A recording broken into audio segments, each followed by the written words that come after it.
ডেঙ্গুতে আক্রান্ত ও মৃত্যুর দিক দিয়ে সব মাসকে ছাপিয়ে গেছে নভেম্বর।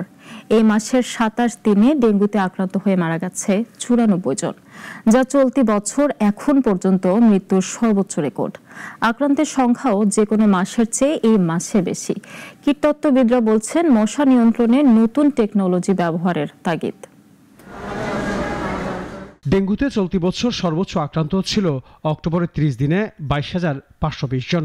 সেই সংখ্যা ছাপিয়ে নভেম্বরের ২৭ দিনে ডেঙ্গুতে আক্রান্তের সংখ্যা দাঁড়িয়েছে ২২,৯১২ জনে। অথচ নভেম্বর মাস শেষ হতে এখনো বাকি আরও ২ দিন। মৃত্যুর সংখ্যাও সব মাসকে ছাপিয়ে গেছে নভেম্বর। এর আগে ডেঙ্গুতে সর্বোচ্চ মৃত্যু হয়েছিল অক্টোবর মাসে ৮০ জন। সেই সংখ্যা নভেম্বর মাসের ২৬ দিনেই ছাড়িয়ে গেছে। এ নিয়ে চলতি বছর ডেঙ্গুতে মৃত্যু হলো ৩৭৭ জনের, আর আক্রান্ত হলো ৯২,৭৮৪ জন। আক্রান্তের মধ্যে ৬২.৩% পুরুষ এবং ৩৭.৭% নারী। আক্রান্ত ও মৃত্যু কমাতে সরকার কেন ব্যর্থ হচ্ছে?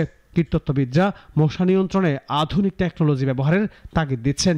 ভ্যাকসিন আমদানির বিষয়ে আলাপ আলোচনারও তাগিদ দিচ্ছেন। ডেঙ্গু নিয়ন্ত্রণে সারা পৃথিবীব্যাপী বিভিন্ন ধরনের নতুন যে টেকনোলজি সেগুলো ব্যবহৃত হচ্ছে।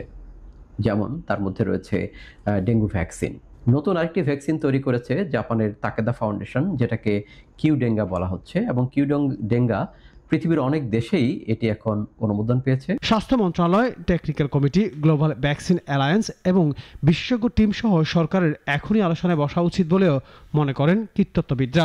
বিভিন্ন দেশের গবেষকদের মতামত বা তথ্য অনুযায়ী কিউডেঙ্গা হচ্ছে এখনো পর্যন্ত সবচেয়ে বেস্ট ভ্যাকসিন, এবং স্বাস্থ্য মন্ত্রণালয় সহ যে টেকনিক্যাল কমিটি আছে অথবা গ্লোবাল ভ্যাকসিন অ্যালায়েন্স যারা আছে এবং বাংলাদেশে যারা গবেষক রয়েছেন, সকলকে মিলে একসাথে বসে তার অ্যাডভান্টেজ, ডিসঅ্যাডভান্টেজেস সবকিছু দেখে আমাদেরকে সিদ্ধান্ত নিতে হবে। বিশ্ব স্বাস্থ্য সংস্থার তথ্য অনুযায়ী সারা বিশ্বে শুধু TAK-003 নামের ডেঙ্গুর একটি টিকা রয়েছে, যেটি ৩ মাস ব্যবধানে ২ ডোজ নিতে হয়। আনোয়ার হোসেন, নাগরিক, ঢাকা।